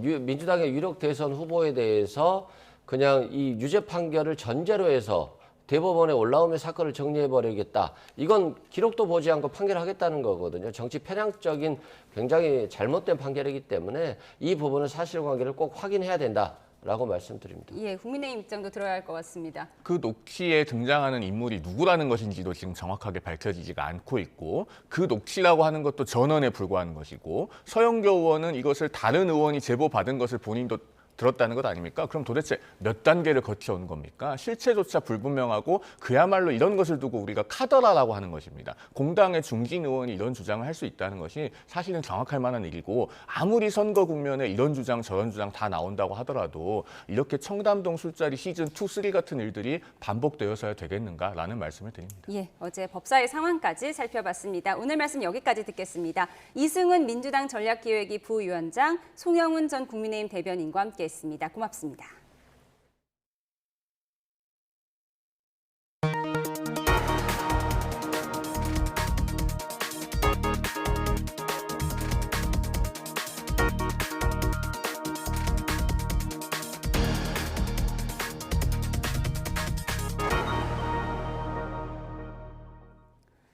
비가 오면서 더위가 한결 누그러진 가운데 남해안을 제외한 내륙 대부분 지역에는 비가 대체로 그쳤습니다. 내일도 남부와 제주도에는 비가, 중부에는 오후에 산발적으로 소나기가 내릴 전망입니다. 취재기자 연결해 자세히 들어보겠습니다. 김민경 기자, 지금은 비가 대부분 그쳤죠? 네, 비구름대가 점차 남동쪽으로 내려가면서 지금은 남해안 부근에만 자리하고 있습니다. 비는 앞으로 내륙에는 5mm 미만, 제주도에 5에서 10mm가량 더 내리다 오후에 대부분 그치겠습니다. 다만 한반도 남쪽을 지나는 저기압의 영향으로 제주와 남부는 내일 또 한 차례 비가 내리겠는데요. 내일 새벽 제주도에 비가 내리기 시작해 오전에는 전남, 오후에 전북과 영남으로 확대될 전망입니다. 내일부터 모레 새벽 사이 제주 산간에는 150mm 이상, 남해안에 80mm 이상, 남부 내륙에도 5에서 40mm의 비가 예상됩니다. 내일 오후에는 중부지방에도 불안정한 대기 탓에 소나기가 내리겠는데요. 양은 5에서 20mm로 많지 않겠지만 소나기의 특성상 갑작스럽게 강하게 내리거나 돌풍과 천둥, 번개, 우박이 동반될 가능성이 있습니다. 네, 기온도 알아보겠습니다. 기온이 확실히 낮아진 느낌인데요. 어제보다 얼마나 떨어졌습니까? 네, 아침 기온만 보면 오늘 서울은 17.1도로 어제보다 3도가량 높았습니다. 구름이 이불처럼 밤사이 땅에서 열이 빠져나가는 걸 막아줬기 때문인데요. 하지만 한낮에는 구름이 햇볕을 가려 기온이 크게 오르지 않겠습니다. 오늘 서울의 낮 기온은 20도에 머물 걸로 예보됐는데 어제보다 7도가량 낮고 평년보다도 3도 낮은 수준입니다. 전국적으로도 한낮에 25도를 밑돌며 때이른 더위는 잠시 주춤하겠는데요. 비가 그친 뒤 주말까지는 다시 낮 기온이 25도 안팎으로 오르겠지만 일요일에는 북쪽에서 찬 공기가 내려와 기온이 다소 떨어질 가능성이 있습니다. 지금까지 과학기상부에서 YTN 김민경입니다. 빈발하는 기상이변 속에 올여름도 예상하기 힘든 호우가 쏟아질 거란 전망이 나옵니다. 특히 시간당 100mm가 넘는 극한호우는 예측하기가 더욱 힘들어서 호우 긴급 재난 문자가 큰 역할을 하는데 오늘부터 전국으로 확대됩니다. 정혜윤 기자입니다. 폭포수가 쏟아져 내리듯 앞이 보이지 않을 정도의 장대비. 시간당 100mm가 넘는 비를 극한호우라 합니다. 극한호우는 지난해 군산, 서천, 진도, 부산 등 전국 곳곳에서 무려 16차례나 기록됐습니다. 수백 년에 한 번 내릴 법한 호우 빈도였는데 산사태, 범람, 침수 등의 피해가 잇따랐습니다. 최근 여름철 집중호우는 장마 기간뿐 아니라 폭염 기간에도 이어지는 경향을 보이고 있습니다. 과거와 달리 최근에는 여름철에 강수의 휴지기, 즉 폭염기가 많이 줄어들었습니다. 오히려 2차 강수기보다도 더 강한 강수량이 보여주고 있는데 여름철 내내 비가 많이 오는 이런 특성을 보이고 있고요. 일상적인 비가 많이 오는 게 아니라 집중호우가 급격히 증가하고 있다는 점입니다. 그러나 빈발하는 극한호우를 예측하는 일은 더 힘들어졌습니다. 예보에 필요한 관측 자료 정확도에 한계가 있는 데다 기후변화로 자연현상의 불확실성이 커지면서 변수가 많아졌기 때문입니다. 이를 보완하기 위해 오늘부터 극한호우 상황 때 위기 지역에 직접 발송하는 호우 긴급 재난 문자를 전국으로 확대 운영합니다. 발생 양상이 굉장히 복잡해지기 때문에 수시간 전에 예보하기도 굉장히 어려운 그런 상태라는 부분이 현재에서의 가장 어려운 부분이라고 할 수 있습니다. 그래서 저희가 그것을 대체하기 위해서 이제 CBS라고 하는 재난 호우 문자를 같이 병행을 해서 최소한의 피해를 줄이고자. 호우 긴급 재난 문자는 시간당 50mm의 호우가 내리면서 3시간 동안 90mm를 넘는 강수량이 기록되거나 1시간에 72mm까지 비가 내리면 기상청이 해당 지역에 재난 문자를 직접 발송하는 제도입니다. 지난해에는 수도권과 경북, 전남까지 시행했습니다. 기상청은 제도가 시행된 지역에서는 인명피해를 크게 줄일 수 있었다고 설명했습니다. 또 자신이 있는 지역에서 호우 긴급 재난 문자를 받는다면 침수 피해가 나지 않도록 대비하고 지하차도나 지하주차장 등 물이 갑자기 불어날 수 있는 곳엔 들어가지 말라고 당부했습니다. 이와 함께 기상청은 태풍 강도 체계를 기존 중, 강, 초강력에서 5단계의 숫자 체계로 바꾸고 폭염 영향 예보도 하루 전에서 이틀 전으로 확대할 방침입니다. YTN 정혜윤입니다. 어제 대선 후보 경쟁력에 이어 오늘은 전국 현안을 중심으로 YTN이 실시한 여론조사 결과 전해드리겠습니다. 우선 더불어민주당 이재명 대선 후보의 선거법 파기환송 재판 연기에 의견을 물었더니 찬반이 비등하게 나왔습니다. 대통령에 당선이 되면 재판이 중지되는 법안을 두곤 반대 의견이 더 많았는데 세대와 정치 성향별로 입장차가 뚜렷했습니다. 먼저 정인용 기자입니다.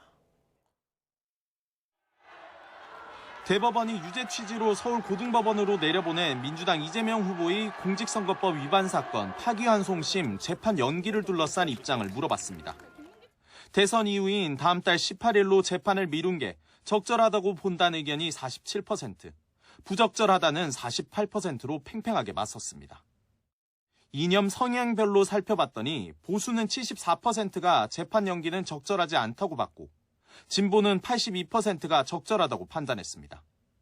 중도층은 적절 50, 부적절 45로 큰 차이가 없었습니다. 지지 정당별로는 더 극단적인 결과가 나왔는데 국민의힘 지지층 10명 중 9명이 재판이 미뤄져선 안 된다는 입장이었고 민주당과 조국혁신당 지지층에선 정반대의 결과가 나왔습니다. 개혁신당 지지층은 74%가 부적절하다는 데 의견을 보탰습니다. 피고인이 대통령에 당선되면 재판을 정지하도록 하는 법안을 마련하는 데 어떤 입장인지도 물어봤는데 동의하지 않는 편이란 견해가 51%로 동의한다 43%보다 앞선 것으로 집계됐습니다. 세대별로 살펴보면 20대와 30대 그리고 60대 이상에선 해당 법안 마련에 반대하는 목소리가 찬성보다 많았고 4050은 법안이 필요하다는 응답이 더 많았습니다. 민주당 등이 요구하는 조희대 대법원장 사퇴를 어떻게 생각하는지도 물어봤습니다. 사퇴해야 한다는 45%, 사퇴할 필요가 없다 47%, 잘 모름 무응답이 8%를 기록했습니다. 역시 세대별로 극명하게 갈렸는데 20대와 60대 이상은 사퇴 반대가 찬성보다 앞섰고 30대부터 50대까진 사퇴가 필요하다는 주장이 우위를 보였습니다. 보수층은 71%가 사퇴 반대를, 진보는 79%가 사퇴 찬성을, 중도층에선 자리에서 물러나지 않아도 된다는 응답이 1%포인트 더 많았습니다. YTN 정인용입니다. 국민의힘은 김문수 후보로 대선 후보를 확정하기까지 우여곡절이 있었는데요. 유권자 76%는 그 책임이 당 지도부에 있다고 답했고 절반은 단일화 논란이 민주당에 유리하게 작용할 걸로 내다봤습니다. 이어서 김다연 기자입니다. 국민의힘 김문수 대선 후보와 한덕수 전 총리 간 단일화, 사실상 후보 교체 시도로 발생한 논란의 책임이 누구에게 있느냐고 물어봤습니다. 응답자 76%는 당 지도부의 탓을 돌렸습니다. 한 전 총리에게 책임이 있다는 답은 10%, 김 후보는 5%였습니다.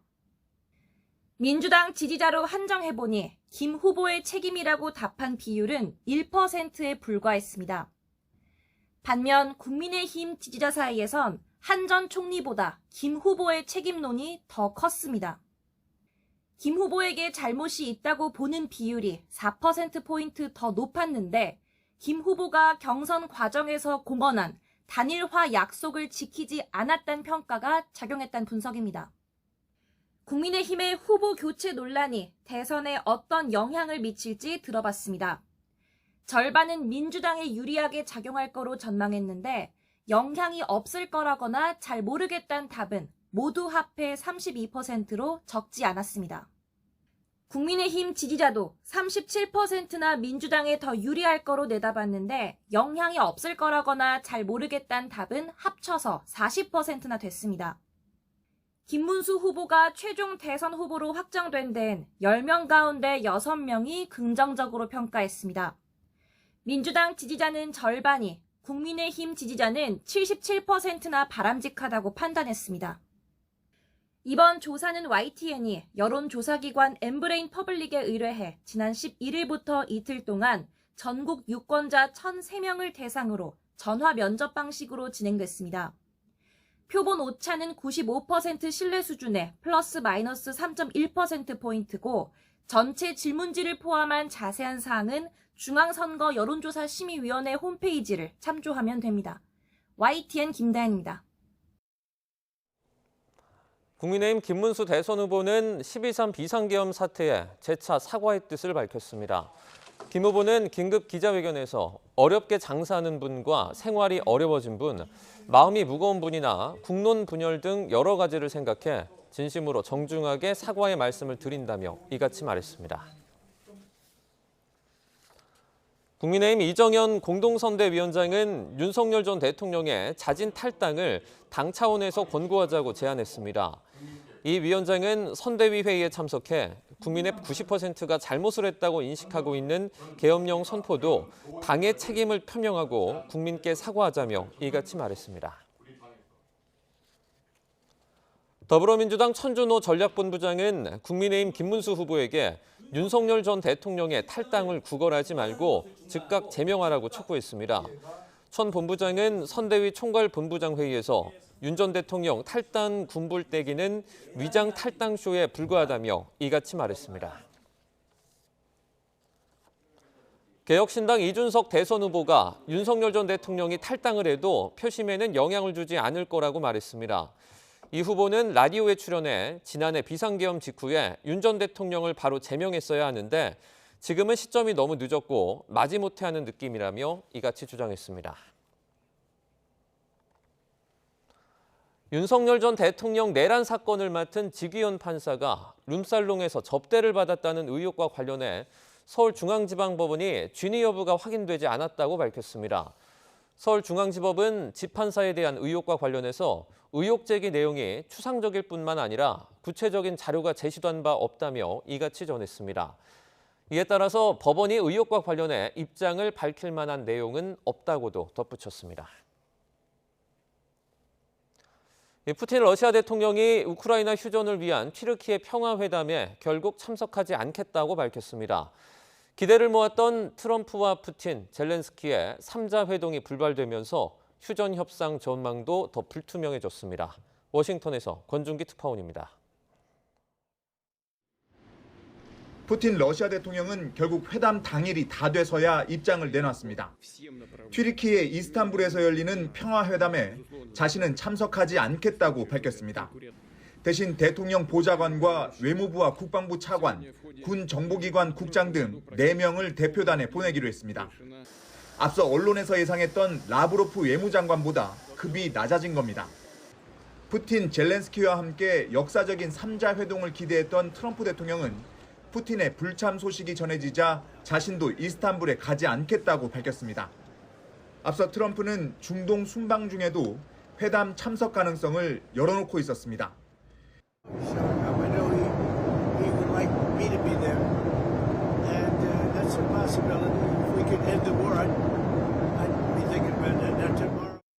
튀르키예에서 푸틴을 기다리겠다던 젤렌스키 우크라이나 대통령은 먼저 움직였고 루비오 미국 국무장관과 트럼프 대통령 특사들도 회담을 위해 만반의 준비를 마친 상태였습니다. 젤렌스키는 회담 직전까지 러시아가 진정성을 보이지 않았다고 비판했습니다. Хто прибуде від Росії, тоді буду визначати, які кроки варто робити Україні. Сигнали від них у медіа поки.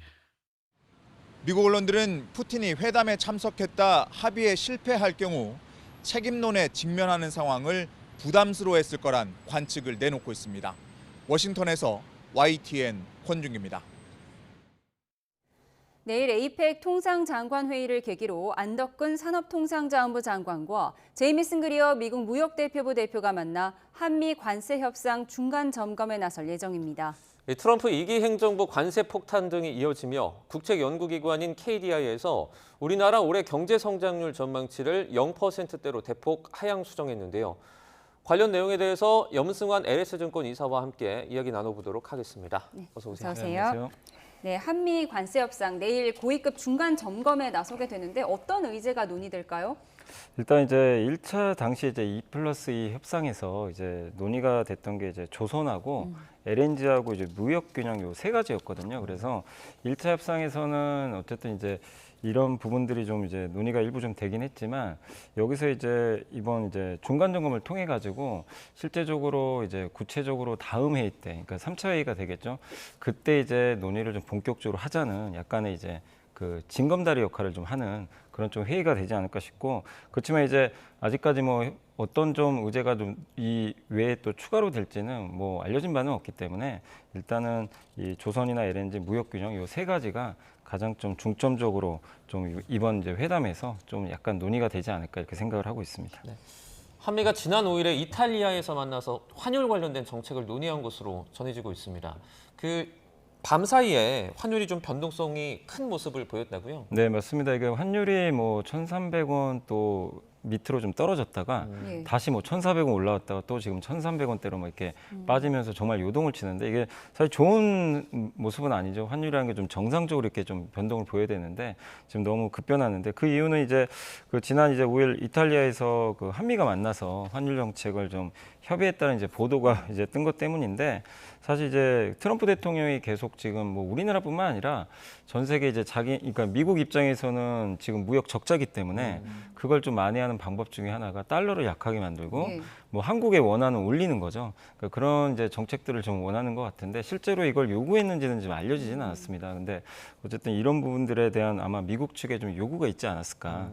그렇게 만약 이게 사실이면 사실 원달러 환율은 좀 더 하락할 가능성도 있거든요. 이제 미국 측이 좀 만약에 원했던 게 사실이라면. 근데 그건 아직 우리가 알 수 없고요. 그다음에 지금 이제 스콧 베센트 재무장관이 얘기했던 건 이게 또 무역 협상의 하나의 좀 지렛대 아니냐 이런 좀 일각의 시각도 있는데 뭐 스콧 베센트 재무장관은 언급을 했습니다. 이거는 무역 협상과는 또 별개의 이슈다. 그러니까 본인이 직접 다 컨트롤한다고 했기 때문에 무역 협상과 별개로 아마 또 환율 협상도 나중에 이제 펼쳐질 것 같은데 이게 우리나라만 또 해당되는지 아니면 뭐 일본이라든가 많은 국가들 아시아 뭐 주요 무역 국가들 다 해당될지는 한번 우리가 계속 그 뉴스들을 좀 확인을 해볼 필요는 있는 것 같습니다. 전 세계 경제를 흔들었던 미국과 중국의 관세 전쟁이 지금 잠시 휴전한 상황이잖아요. 그렇다면 한미 관세 협상에는 어떤 영향을 줄까요?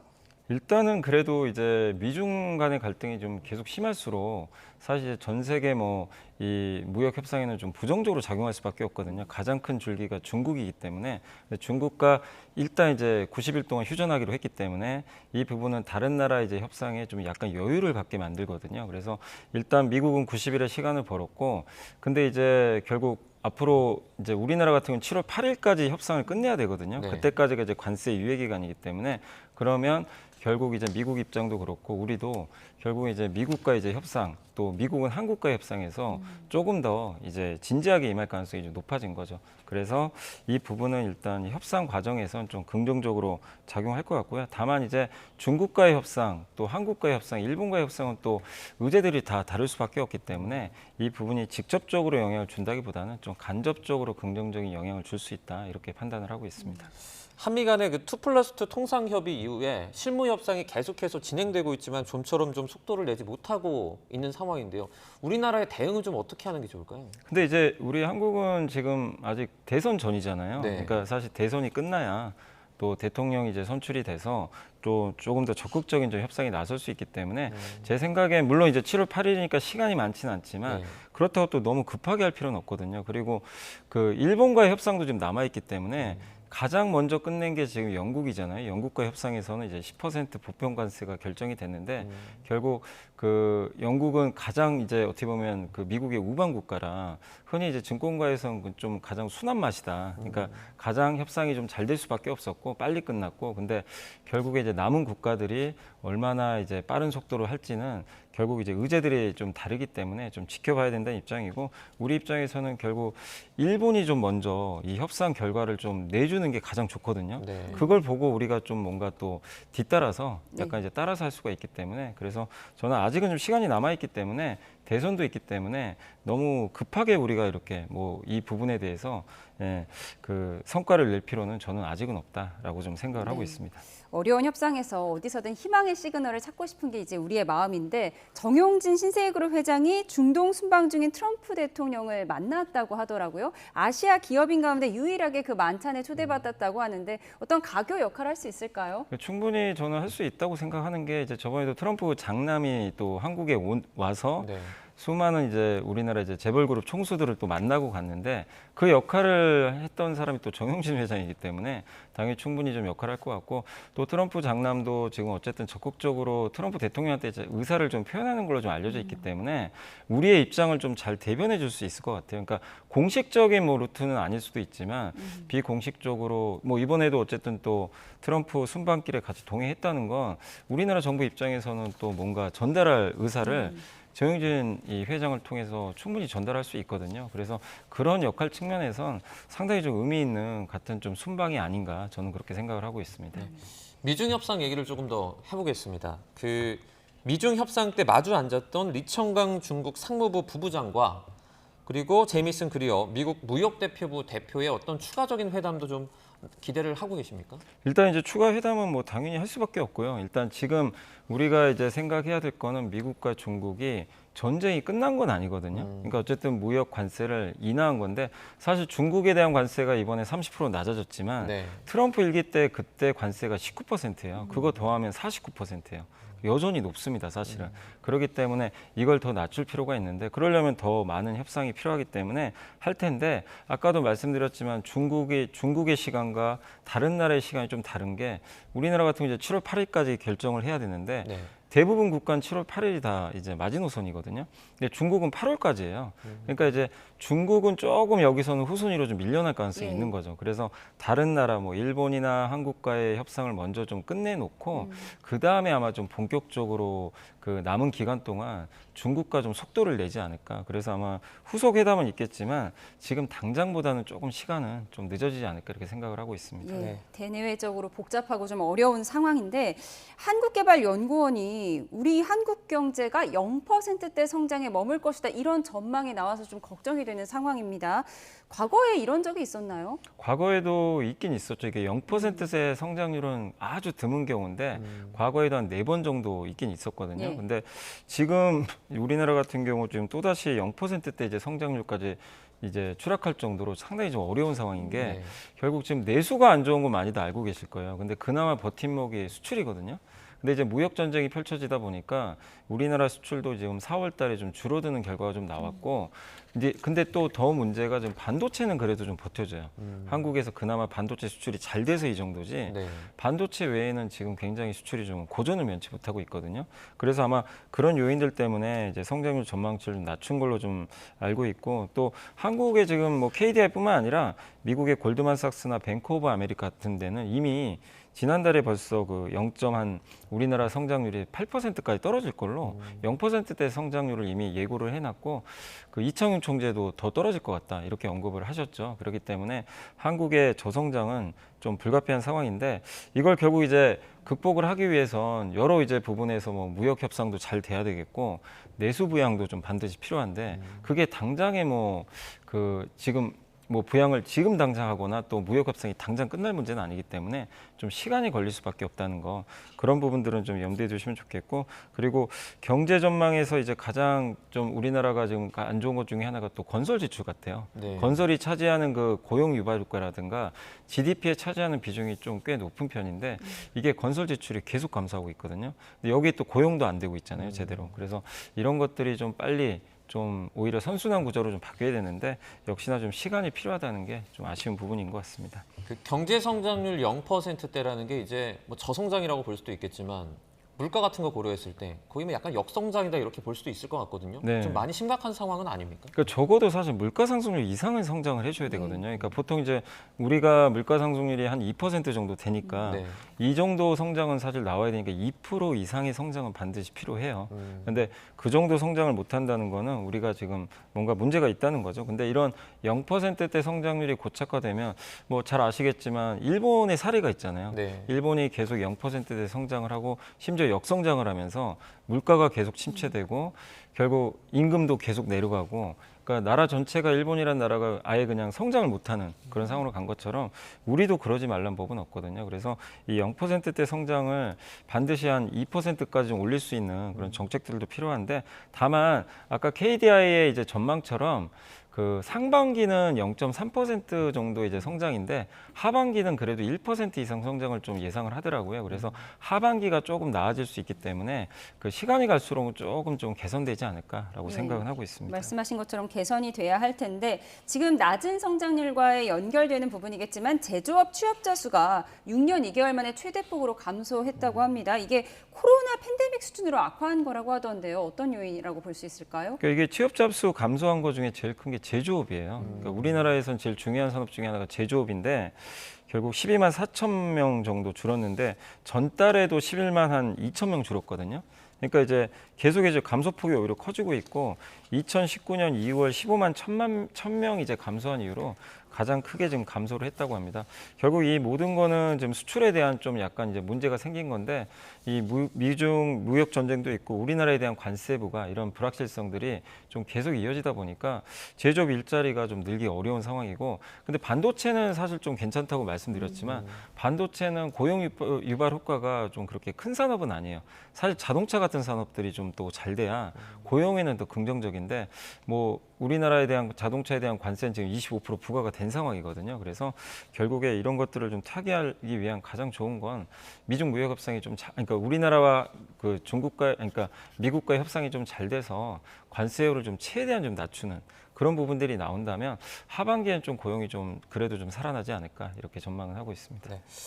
미중 관세 전쟁이 잠시 이렇게 주춤하는 모습을 보이자 뉴욕 증시라든지 아니면 뭐 비트코인, 가상화폐 이런 것들이 좀 상승하는 모습을 보여주고 있어요. 네, 맞습니다. 최근에 뭐 미국 나스닥 지수는 지금 6일 연속 올랐고요. 네. 비트코인 가격도 이제 10만 달러를 이제 넘어서 좋은 분위기인데 둘 다 이제 공통점 위험 자산이죠. 근데 이제 경제적 불확실성이 해소되니까 위험 자산에 대한 이제 매수 신호가 좀 이제 매수 심리가 좀 발동하면서 좀 강세를 좀 계속 이어가고 있는데 그리고 또 이렇게 미중 무역 전쟁이 좀 완화되니까 제일 걱정했던 게 경기 침체거든요.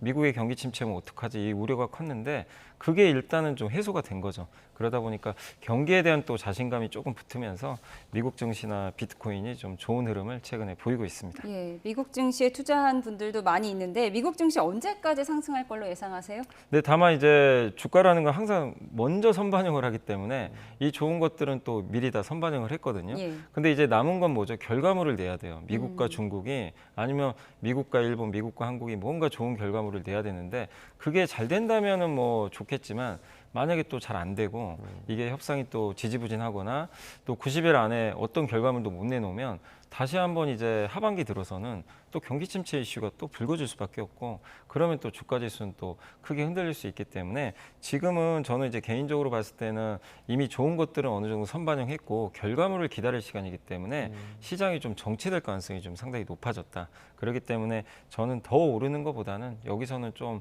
지지부진한 장세가 이어지지 않을까라고 생각을 하고 있습니다. 네. 우려의 목소리도 있습니다. 필립 제퍼슨 미국 연방준비제도 부의장이 그러니까 이렇게 완화된 관세 수준이더라도 일단 관세가 좀 올라가기 때문에 이런 것들이 뭐 물가를 끌어올릴 가능성이 있다. 이렇게 우려를 좀 했어요. 네, 맞는 말씀인 게 왜냐하면 지금 관세가 기존에는 중국만 부과됐잖아요. 네. 미국 입장에서. 근데 지금 전 세계에 다 보편 관세 10%가 일단 부과가 됐어요. 없던 관세니까. 그럼 당연히 물가는 오를 수밖에 없고 이걸 기업들이 다 떠안으면 물가 안 오를 수도 있어요.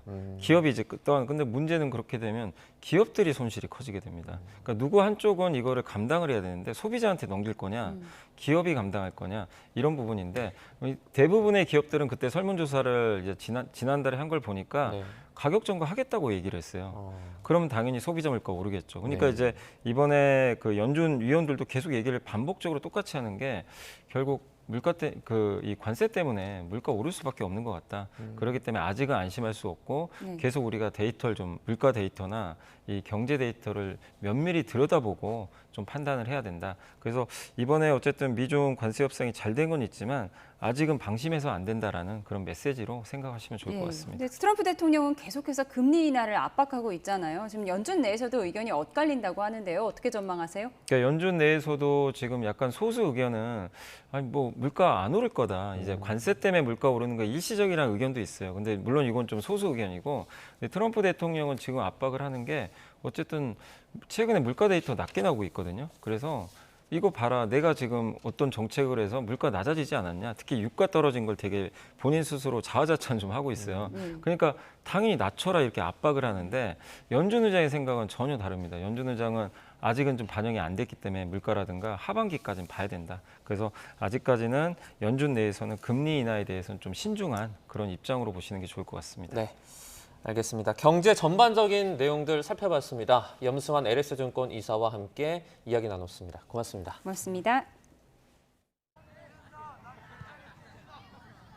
오늘 새벽부터 오전 사이 곳곳에 비가 내렸습니다. 이곳 서울은 비가 모두 그치고 하늘빛만 잔뜩 흐린데요. 이에 따라 고온 현상도 잠시 주춤하고 있습니다. 현재 서울 기온은 18.7도로 어제 같은 시각보다 6도가량이나 낮은데요. 하지만 습도가 높아서 많이 쌀쌀하게 느껴지진 않습니다.